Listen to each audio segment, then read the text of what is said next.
What's up, YouTube? So I'm up here in Malibu, one of the canyons in Malibu right now, and I just dropped off a bunch of stuff for the fire department. So that sign right there says LA 78. I don't know if that means that this is fire department number 78, but I'm up here now. You know, I was having a conversation with one of the firemen, and he said he's never seen anything like this before. And when I was talking to him about, you know, what the future, you know, holds for this community, he didn't seem very optimistic. You know, it's pretty bad up here. It really is. These videos that I make, they really don't do it justice.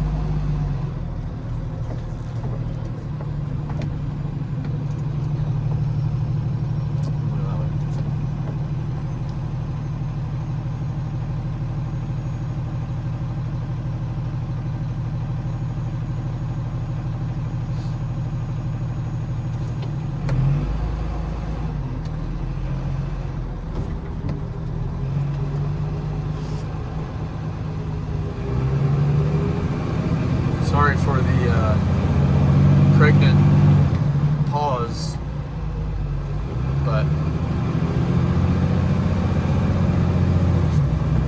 it's also kind of hard to stay on topic when there's so many things going on around me. I gotta focus on driving and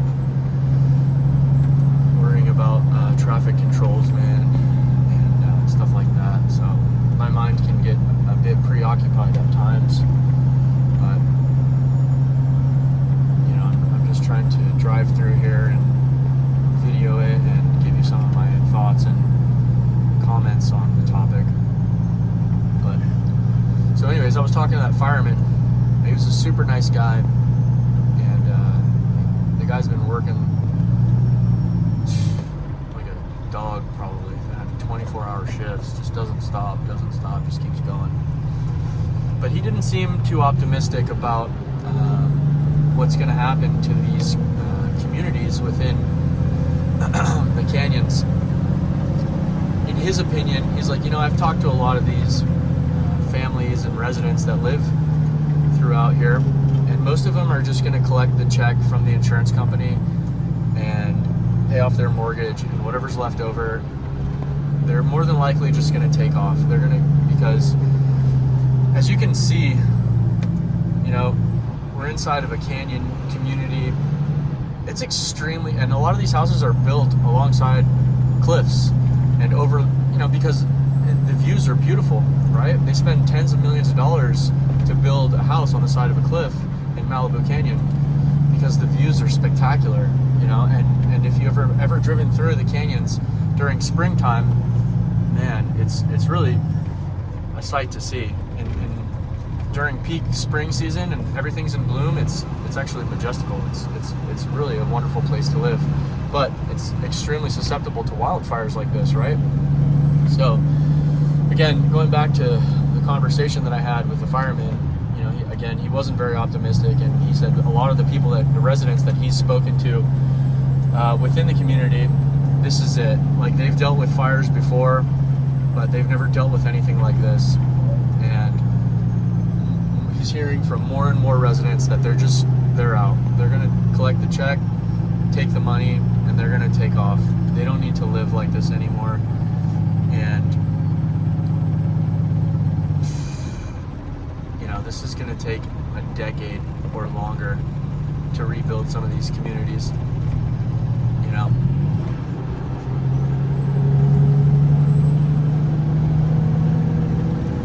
So why put yourself through that? If you have insurance and you have the coverage, and in some instances you're going to be getting a really big check from the insurance companies, and it might be potentially the best thing that happened to you. It's really an opportunity for you to cash out, collect the money, pay off your mortgage, and whatever's left over, let's go to wherever you want. You can go to Hawaii, you can go to San Diego. There's a million other communities that offer, beachside surfer lifestyle. So, and I think a lot of people are going to do that. And, the fireman, he was also talking about, I asked him a little bit about what he thought was going to happen to all of the houses that are on Carbon Beach and La Costa Beach. He said, in my opinion, I don't think a lot of these houses are going to get rebuilt. The beachside houses, anyways. And the ones that do get rebuilt, they're going to have so much construction work done to build alongside the ocean again. They're going to have to drudge out so much land and excavate so much sand and so much beach water and so much. It's going to be a nightmare. And they're going to make the Coastal Commission and the state and county on a regulations level, they're going to make it harder to build houses alongside the beach. They're going to make the rules more strict and the codes harder to abide by. It's definitely not going to be an easy task. So a lot of them won't do that. There might be a handful of people with the money and the time to rebuild, but the majority of them won't be doing that. They're just going to take their checks and leave.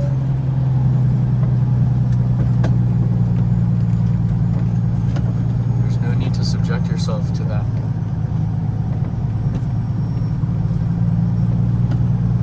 Wow, you can see just as far as the eye can see is just scorched earth and destruction.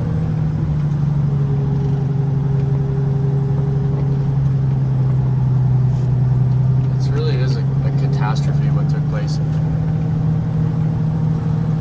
And it's only just begun, right? When we think about all of the lawsuits that are going to take place between the city getting sued, the state getting sued, the utility companies getting sued, whether it's PG&E or whether it's Edison, whomever, right?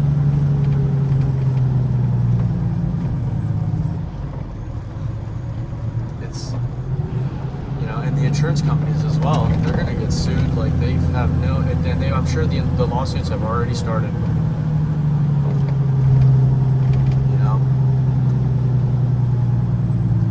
Lawsuits have already started, and they're going to be tied up in the courts for potentially decades.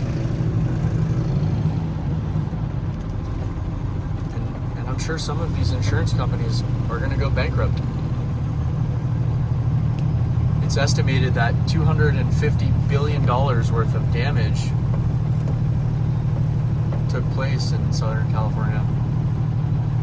$250 billion. You think that the insurance companies have $250 billion on hand?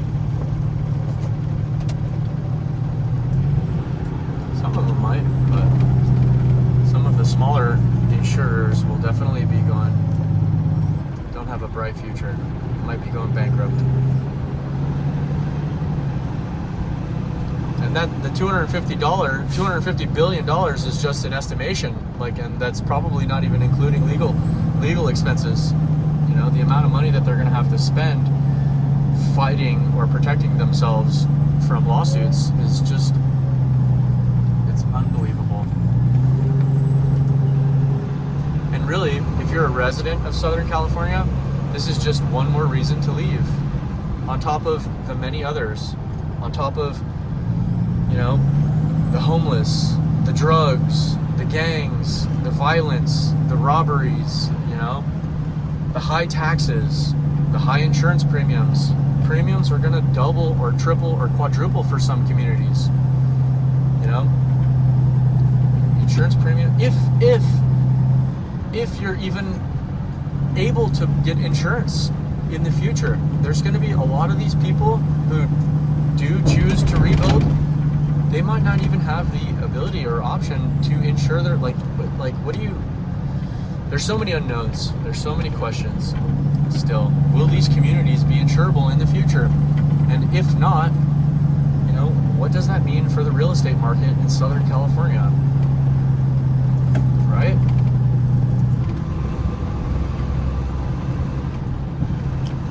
I think the value of homes is going to continue to go up if your property is no longer insurable. I don't know. There's a million questions that need to be answered, and they will only get answered in time. And it's just going to take a tremendous amount of time rebuilding. That's it. So,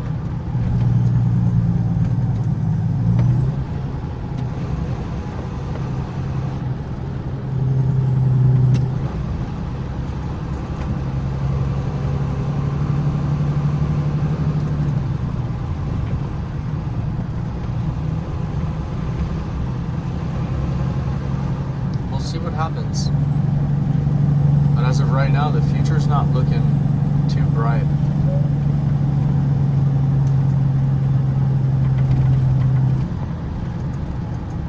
The future's actually looking pretty dim. For Southern California, at least. You know, and this is just one problem that's happening throughout California. Imagine what took place during the hurricanes in Florida and in the Carolinas and in Georgia, right? Like, they have their own problems as well.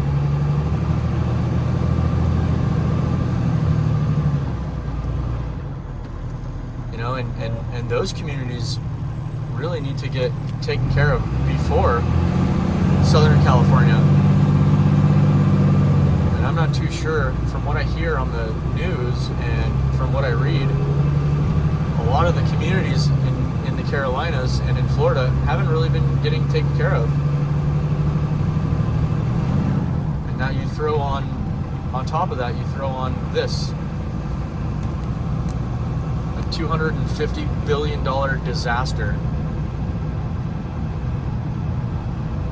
I mean, look at this. Look at this mess.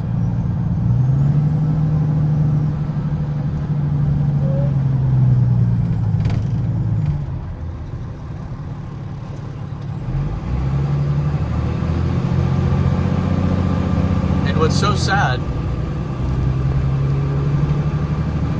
so sad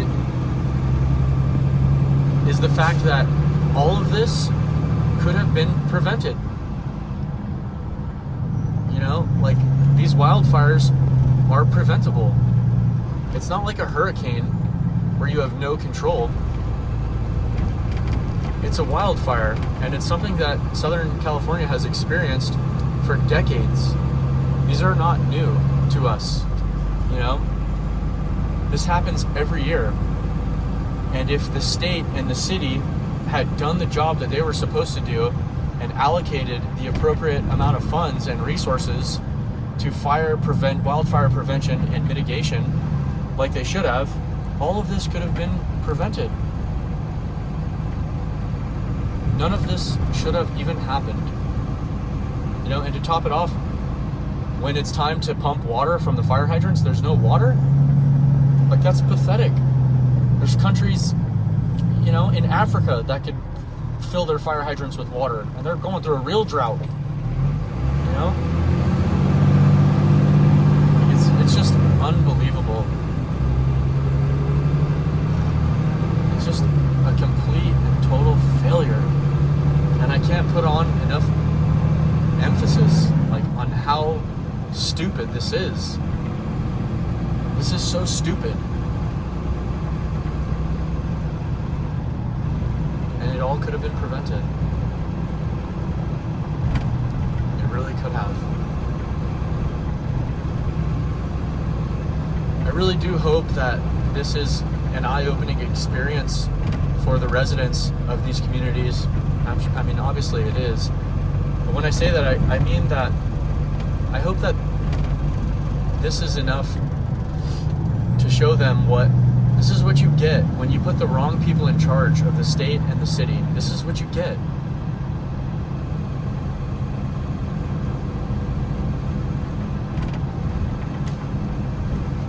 This is what you get.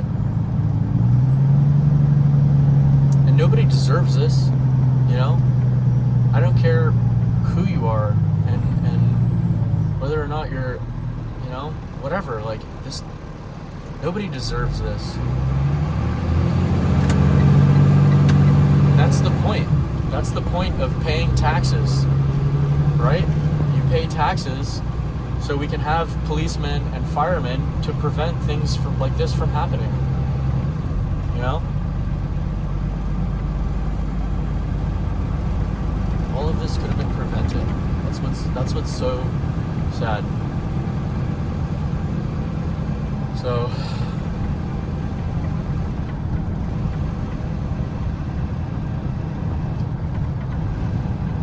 I guess all we can do is just take it one day at a time and slowly start to rebuild. That's all you can do. Just cross your fingers and hope for the best, but prepare for the worst.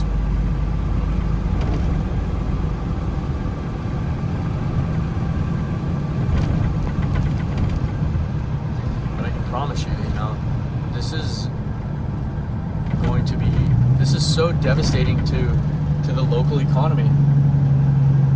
Like, all of these businesses along PCH right here, there's a very high likelihood that they'll be going out of business.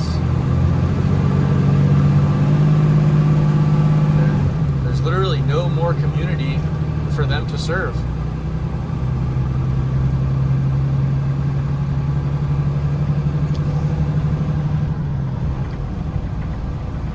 It is a economical disaster for Southern California.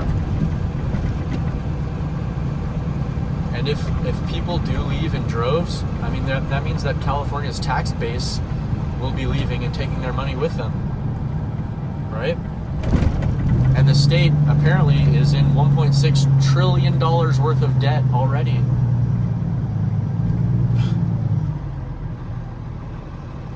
$1.6 trillion worth of debt. And after these fires, that number's only going up.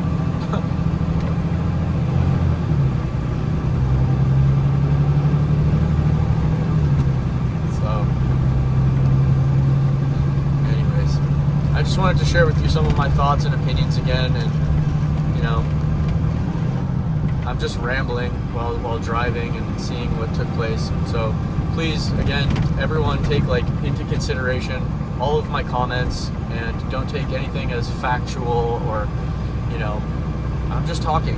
I'm just sharing with the community my thoughts and my comments. That's it. And these are all my personal opinions. Okay.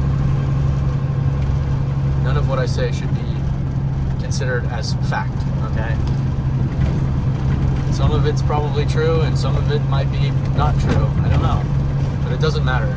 The only thing that matters is 15,000 structures went up in flames in Southern California, and it all could have been prevented. And no matter what you say, or what you can come up with, whatever ridiculous contradiction, it doesn't matter. 15,000 homes just went up in smoke. I don't care how you wrap your head around it. This is not good for the local economy. It's not good for people. It's not good for the insurance companies. It's not good for the state. It's not good for anyone. Like, this is a disaster. This is probably the biggest financial disaster the country has ever seen. So,